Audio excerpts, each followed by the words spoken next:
지난주에 제목은 베드로의 세 번째 신앙 고백이라는 제목이었습니다. 같은 제목입니다. 첫 번째 신앙 고백은 바로 내가 죄인이로소이다 라고 하는 것이 베드로의 첫 번째 신앙 고백입니다. 두 번째 신앙 고백은 주는 그리스도시요 살아계신 나의 하나님이시니이다. 이것이 두 번째 신앙 고백입니다.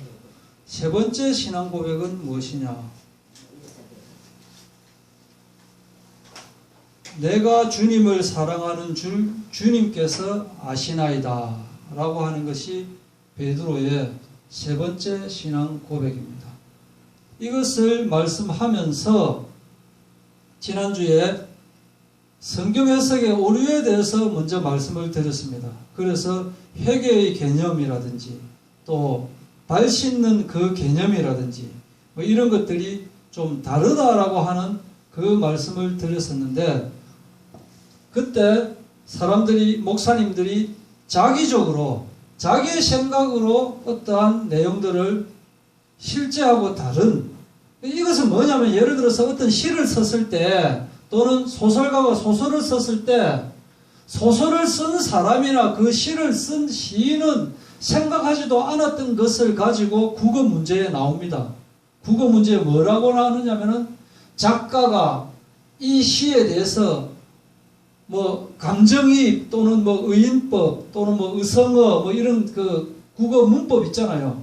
그런 것들을 어떻게 활용하고자 하여 썼을까? 이래가지고 1번, 2번, 3번, 4번, 뭐 5번 중에 답을 가리는 건데, 실제로 그 작가는 그것을 생각하지도 안 하고 그냥 자기의 시상이 떠올라서 시를 지었을 뿐인데, 그 뒤에 문법 학자들이 그걸 가지고 시험 문제를 만들어 가지고 작가가 이것을 의도적으로 만들었다 이렇게 말을 해버리는 것과 마찬가지로 주님께서 우리에게 말씀을 주실 때 생각하지도 않았던 그 내용을 가지고 마치 자기가 위대한 것을 발견한 것인 마냥 하나님께서 이렇게 말씀을 주셨다라고 하는 것.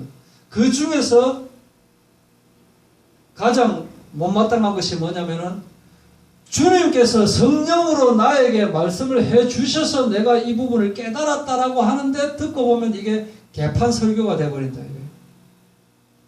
또 더 비겁하고 더 교만인 것은 뭐냐? 이런 것에 대해서 사람들이 말려들지 않으려고 그냥 그것을 따라가고 있다. 전혀 이게 사실과 다른데도 그냥 그것에 대해서 말을 안 해버리는 거예요.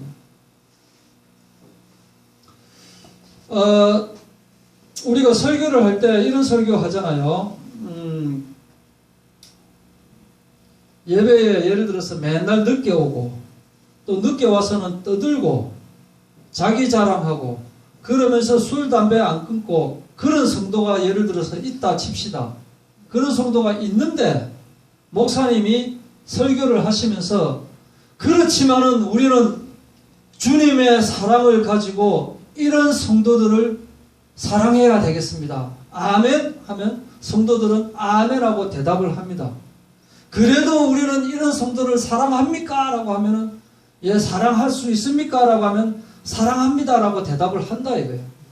또 조금 더 이제 약을 더 쳐서 호시탐탐 우리 한국을, 대한민국을 노리고 있는 김정은이 핵미사일을 발사하고 있지만 우리는 주님께서 사랑하시는 그 사랑으로 김정은이를 사랑할 수 있는 저희들이 되어야 되겠습니다 라고 하면 성도들은 아멘 하고 대답을 한다 얘기죠. 실제로 사랑하겠다는 마음을 가지고 거짓말로 하는 게 아니고, 처음에 이제 좀 초신자라든지 이런 사람들은 아니 그 김정은이 같은 놈을 어떻게 사랑할 수 있냐라고 하지만은 예수님의 사랑, 하나님의 그 깊으신 사랑을 우리가 깨닫고 난 뒤에는 이슬람 그 IS 같은 뭐 그런 사람을 그럼에도 불구하고 우리가 사랑합시다 라고 하면 아멘이라고 대답을 한다 이거예요. 진실된 마음에서. 그러면 다시 한번 질문을 해보자 라고 하는, 그럼에도 불구하고 우리가 김정은이를 좋아합시다. 그럼에도 불구하고 이 사람들을 우리가 좋아할 수 있습니까? 라고 물어본다면 조금 기분이 이상해지는 거예요. 좋아한다. 사랑은 하는데 좋아하기는 조금 껄끄럽다. 다시 조금 더 약을 더 쳐가지고 같이 시간을 보내고 도와주고 얘기하고 우리 집에서 같이 이 사람하고 생활할 수 있겠느냐. 당신 집에서 네가 이 사람을 정말로 사랑한다면 이 사람이 말도 잘 안 듣고 맨날 술 먹고 땡깡 부리고 떠들고 그런 사람인데 우리가 주님께서 사랑하시는 그 사랑으로 같이 집에서 일주일간 지낼 수 있느냐라고 이야기를 할 때 사랑하는 그 사랑으로 그러면은 뭔가 좋아한다는 말이 사랑한다는 말보다 더 어렵게 느껴진다 이거예요. 안 그렇습니까? 그죠? 사랑할 수는 있는데 근데 실제적으로 우리의 뜻을 가지고 이야기를 할 때 사랑한다는 것보다 좋아하는 것하고 사랑하는 것 두 개 놓고 보면 어느 게 더 급이 높습니까? 사랑한다는 게 더 급이 높잖아요. 사랑하는 것보다 한 단계 급이 낮은 좋아하는 그 좋아하는 마음으로 이 사람을 좋아할 수 있겠느냐라고 했는데 사랑은 하는데 좋아는 못하겠다라고 하면 이 말이 틀린 말이 되어버린다 이거예요. 틀린 말이. 여기서 이제 제가 따져보고 싶은 것이다 라고 하는 거예요. 자, 아버지께서 여기 저 본문에 제가 여기 나온 게 아버지께서 아들을 사랑하사 자기가 행하시는 것을 다 아들에게 보이시고 또 그보다 더 큰 일을 보이사 너희로 놀랍게 여기게 하시리라. 이 사랑이 아가페적인 사랑일까요? 필로스 사랑일까요? 다시 이야기하면 아가페 사랑은 정말 조건 없이 모든 것을 줄 수 있는 사랑이다. 정말 부모가 자식에게 차라리 내가 아팠지 우리 아가가 아픈 것은 싫다고 하는 내가 죽으면 죽었지 우리 이 자식이 죽을 수는 없다 하는 그 사랑으로 하는 그 사랑을 아가페적인 사랑이라고 말을 하고 필로스 사랑은 뭐냐? 친구로서 좋아하는 그 사랑을 필로스라고 우리가 배워왔다 이거죠. 저도 그렇게 알아왔고 틀린 말이 아니고 맞는 말이다 이거죠. 맞는데 그럼 이 필로스의 사랑이 어떤 의미냐라는 것을 우리가 한번 따져보기 위해서 말을 하는 겁니다. 아버지께서 아들을 사랑하사 이 사랑이 아가페 사랑일까요? 필로스 사랑일까요? 예. 제가 이렇게 물어본다는 것은 분명히 저것은 아가페 사랑으로 느껴지지만 답은 아마 필로스일 거야 라고 이렇게 생각이 아마 드실 수 있을 것입니다. 그 밑에 또 나옵니다. 이는 너희가 나를 사랑하고 또 내가 하나님께로부터 온 줄을 믿었으므로 아버지께서 친히 너희를 사랑하심이라. 여기서 말하는 이 사랑이 과연 아가페 사랑일까? 필로스 사랑일까? 시몬 베드로와 예수께서 사랑하시던 그 다른 제자에게 달려가서 말하되 위에서 나오는 것은 그 밑에 것하고 비교하면 좀 약한 것 같은 느낌이 들기 때문에 위에는 정답이 필로스 사랑입니다. 그 밑에는 하나님의 세상을 이처럼 사랑하사 독생자를 주셨으니 이는 그를 믿는 자마다 멸망하지 않고 영생을 얻게 하려 하심이라. 아가페 사랑이 되겠죠. 새 계명을 너희에게 주느니 서로 사랑하라. 내가 너희를 사랑한 것 같이 너희도 서로 사랑하라. 아가페 사랑이 되겠죠. 그럼 이 정도로 아가페 사랑과 필로스 사랑의 차이점을 배웠으면 한번 해봅시다. 그 정죄는 이것이니 곧 빛이 세상에 왔을 때 사람들이 자기 행위가 악함으로 빛보다 어두움을 더 사랑한 것이니라. 필로스 사랑일까요? 아가페 사랑일까요? 둘 중에 하나입니다. 뭘까요? 생각이 없으십니까? 예. 그냥 모르겠습니까? 자, 두 번째. 그들은 사람의 영광을 하나님의 영광보다 더 사랑하였더라. 사람의 영광을 하나님의 영광보다 더 사랑하였더라. 필로스일까요? 아가페일까요? 예. 데마는 이 세상을 사랑하여 나를 버리고 데살로니가로 갔고 그레스에게는 갈라디아로 디도는 달마디아로 갔고 필로스일까요? 아가페일까요? 그 다음에 요한복음 15장 내 계명은 곧 내가 너희를 사랑한 것 같이 너희도 서로 사랑하라.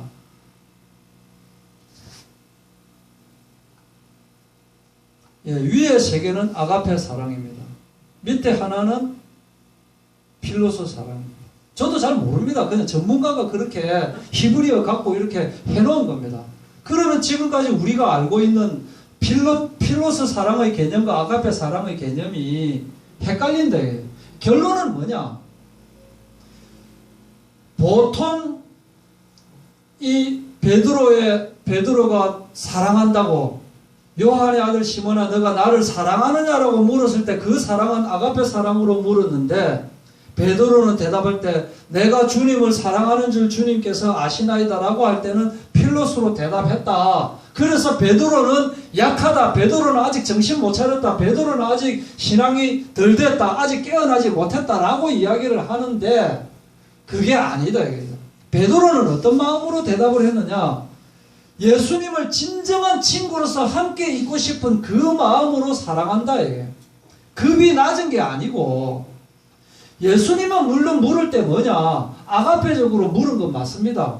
정말 조건 없이 사랑하느냐라고 했을 때 베드로는 내가 감히 주님을 어떻게 아가페적으로 사랑할 수가 있겠습니까? 저는 정말 친구로서 같이 있고 싶고 정말 주님의 아픔을 내 아픔으로 느끼는 그 사랑으로 주님을 사랑하겠습니다 라고 하는 그 필로스 사랑을 이야기하는 거다. 요즘 교회에서는 사랑을 많이 강조하고 있습니다. 그래서 사랑을 강조하면서 실제로 그렇게 그 어려운 사람을 사랑하면 그 사람에게 가서 같이 지내면서 입혀주고 닦아주고 씻겨주고 그렇게 봉사하고 이렇게 해야 될 것인데, 사랑한다 사랑한다 하면서 아가페 사랑을 이야기하면서 헌금을 줍니다. 헌금. 근데 필로스 사랑을 못하고 있다 이거예요. 실제로 교회에서 사랑하는 것은 아가페 사랑보다 필로스 사랑을 해야 됩니다. 이해되어지십니까? 그 사랑을 베드로가 이야기를 했다.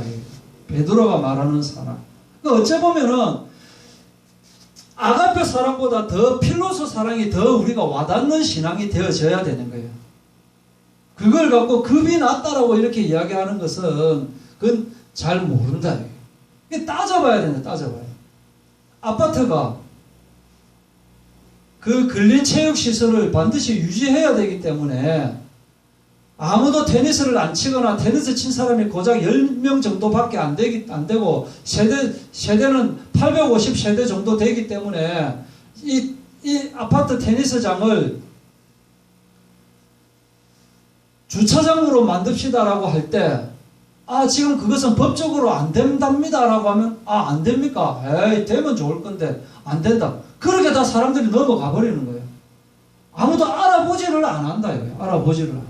안 알아보니까, 아직도 몇몇 사람에 의해서 테니스 치면서, 여름에 시끄러운데도 창문도 열지 못하고, 그 시끄럽게 테니스 치는데도 두들두들 하면서 차댈 데가 없어가지고 몇 바퀴 뺑뺑 돌아야 되고, 그렇게 모 아파트에서 그렇게 살아가고 있다. 알아보니까 아파트 테니스장이 주차장으로 이렇게 만들고 그렇게 하고 있는데, 해도 되는데, 입주자 대표회의에서 결정만 하면 되는데, 사람들이 안 알아보니까 모 청구 아파트 주례에서 그렇게 하고 있다, 이게 지금.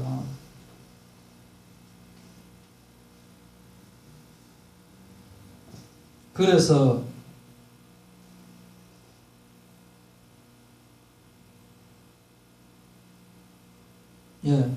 본문에 들어가서, 그래서 1번 예수님은 용기를 우리에게 주고 계신다. 얘들아 너희에게 고기가 있느냐? 대답하되 없나이다 하니까, 그물을 배 오른편에 던지라 그리하면 잡으리라 라고 하니까 모나미 볼펜이 되어버렸다 하는 거 다 아시죠? 그죠? 아는 사람은 알고 모르는 사람은 모르고. 그물을 던져서 얼렸더니 모나미 볼펜이 되어버렸다 이렇게 되는 거예요. 그래 깜짝 놀래가지고 베드로가 이제 물에 뛰들고 막 또 이렇게 하는, 그래 같이 먹자, 묵자 이라고 같이 먹고 그렇게 이제 나타나셨고, 질책을 하지 않는다. 분명히 베드로가 3번이나 부인을 하고 했는데도 네 왜 그때 배신 때렸나? 라고 이렇게 질책을 하지 않고 오히려 우리에게 다시 예수님께서 부활하셨다라고 하는 것을 보여주시고 용기를 주시는 예수님이시다. 이것은 아주 기본적인 이 부분에 나오는 설교의 기본적인 시나리오입니다. 기본적인 시나리오. 그 다음에 베드로는 어떻게 사람이 바뀌었을까? 분명히 앞에는 모두가 주를 버릴지라도 나는 주를 버리지 않겠나이다. 내가 주와 함께 죽을지언정 주를 부인하지 않겠나이다. 이렇게 외쳤던 베드로다 이 말입니다. 그런데 이 베드로가 사람들이 예수를 잡으러 오니까 바로 그냥 나 저 사람 모릅니다 라고 그렇게 이야기를 해버렸던 베드로다. 그러고 나서 닭이 울어버렸다. 그래서 통곡을 했다. 베드로가. 만약 이 일이 없었다면은 베드로에게 예수님이 베드로에게 다른 사람들보다 네가 나를 더 사랑하느냐라고 물었을 때 당연히 제가 주님을 사랑하다 마다요. 사랑하는 정도가 아니라 제 목숨과도 바꾸어 쓸 만큼 주님을 사랑합니다 라고 대답했을 건데 아까 실패했기 때문에 이제 그렇게 못하는 거예요. 내가 그래도 사실은 주님을 사랑하는데 주님 아시지 않습니까? 뭘 또 그걸 또 따지고 물으십니까? 근데 3번이나 물는 거예요. 왜 그러십니까? 내가 사랑한다니까요. 예수님은 그 뒤에 뭘 붙이느냐? 내 양을 먹이라. 내 양을 치라. 예수님이 묻고 싶은 것은 사랑하느냐보다 그 뒤에 거를 말하고 싶은 거예요. 네가 정말 나를 사랑한다면 내 양을 먹이라. 진짜 나를 사랑한다면 내 양을 치라. 그걸 지금 이야기를 하고 있는 거예요. 베드로는 3번 부인하고 심히 통곡한 그 사실을 기억하고 있기 때문에 이제 온매 기죽어 이 상태가 지금 되어 있는 것입니다. 이 상태 하에서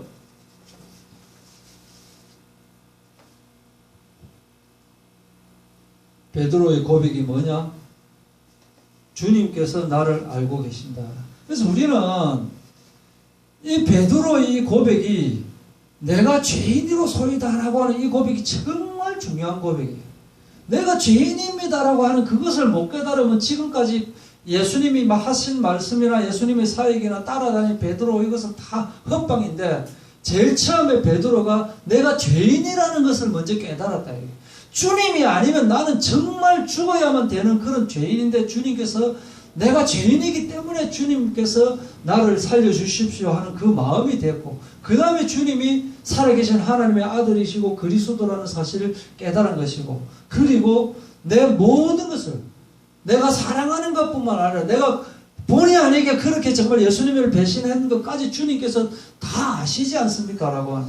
그래서 우리 마음은 어떤 마음이냐? 항상 내 앞에서 CCTV가 따라다닌다는 것을 의식하고 있어야 돼요. 내가 어딜 가든 뭘 하든. 근데 CCTV가 나를 따라다닌다고 생각하면 이것은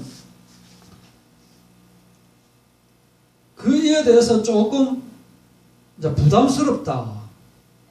이에 대해서 조금 정말 좀 CCTV가 좀 때로는 좀 안 따라왔으면 좋겠다. 이렇게 하면 그것은 이제 뭔가 자기가 이걸 뭐라 합니까? 캥기는 것이 있는 거예요. 캥기는 것이 있는 거.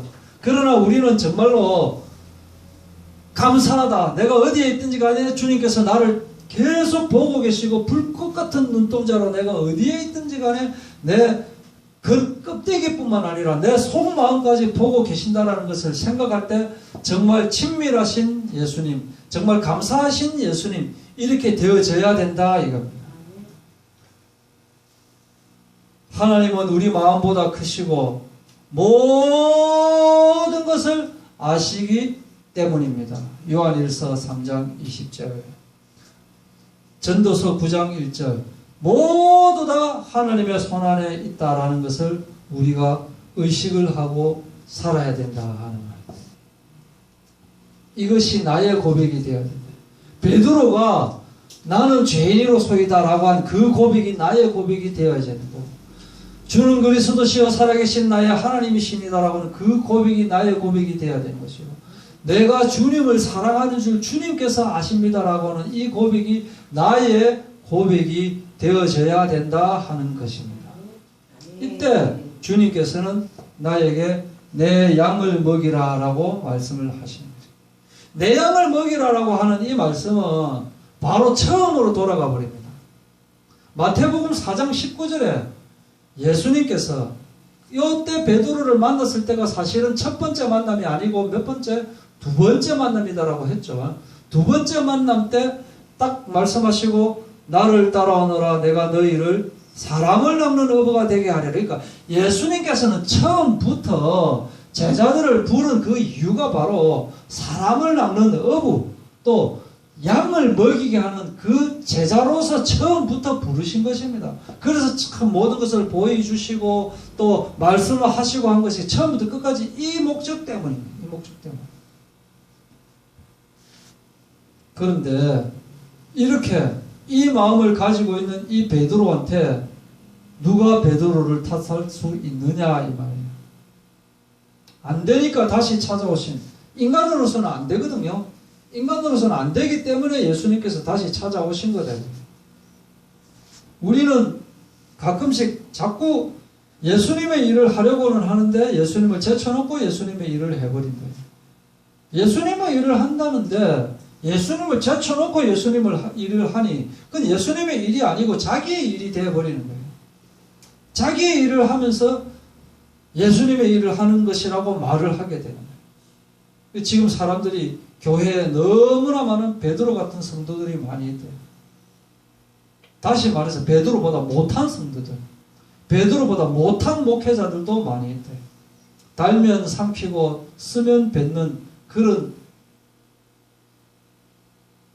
성도들, 목회자들, 저 사람 내가 전도 좀 해봐야 되겠다. 가서 이렇게도 해보고 저렇게도 해보고 잘해주고 하는데 삭수가 노랗다. 그 다음부터 저거는 이제 아는 척도 안 하는, 아는 척도 안 해요. 달면 삼기고 쓰면 뱉는 그런 성도들, 그런 목회자들이 되어버린다.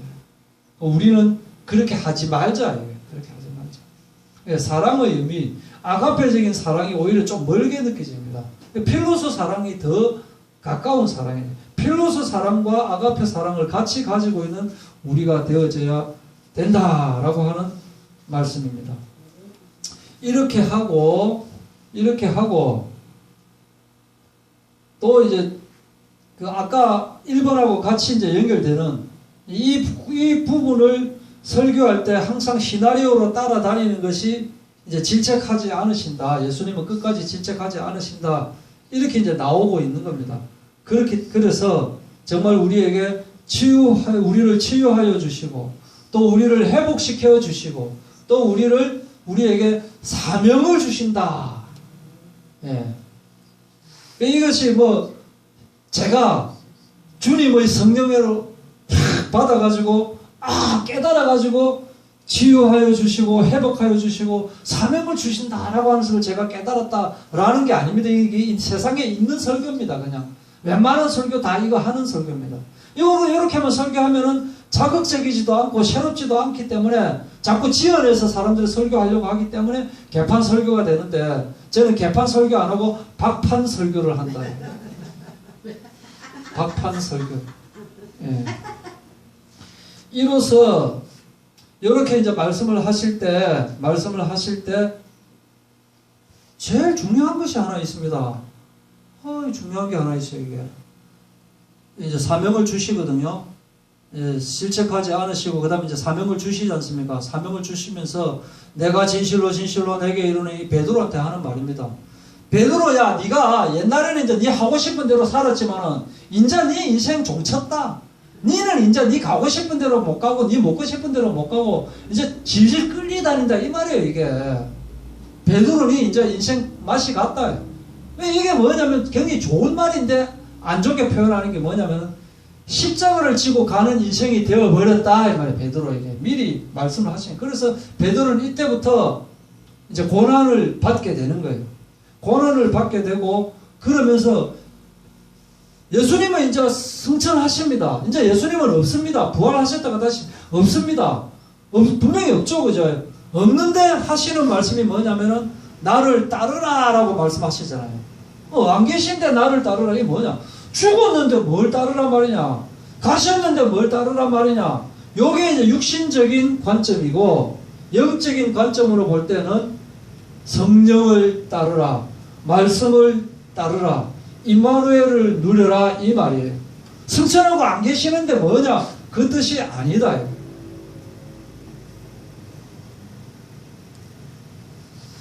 이로써 성경인물 야곱이 그때 끝났고, 또 오늘로서 성경인물 설교 베드로가 끝났다라고 하면 그것은 이제 가짜고, 이제부터 이제 시작이 되어지는 겁니다. 사도행전 초기에는 사도행전을 성령행전이라고 부릅니다. 맞죠? 사도행전을 성령행전이라고 부르는데, 사도행전의 초기에는 베드로 중심으로 나가기 때문에 앞부분은 베드로 행전이라고 부릅니다. 그 뒷부분은 누가 주인공이 될까요? 그러니까 주인공은 예수님이지만 누가 나타날까요? 바울이 나타나잖아요. 그래서 후기에는 바울 중심이고 바울 행전이라고 불리는 것입니다. 그래서 지금 설교는 이제 사도행전으로 넘어가서 베드로 행전 이렇게까지 이제 지나가고, 거기서 이제 드디어 성경인물 설교 베드로가 끝나는 것이 아니고 베드로 전서, 베드로 후서까지 가면 아마 금년 말까지 될 수도 있지 않을까 지겹지만은, 근데 베드로 전후서를 보면 또 이게 대단한 게 숨어 있습니다. 제가 어디서 피해를 받아가 하는 것이 아니고 세상에 있는 거 조금 그래도 좀 이렇게 좀 알아야 될 만한 거 그렇게 되어지기 때문에 지겹지만은, 성경의 신약에서 가장 많이 나오는 이 베드로라는 인물에 대해서 한번 좀 파헤치고 배우고 그렇게 좀 생각을 하고 있습니다. 기도하고 마치도록 하겠습니다.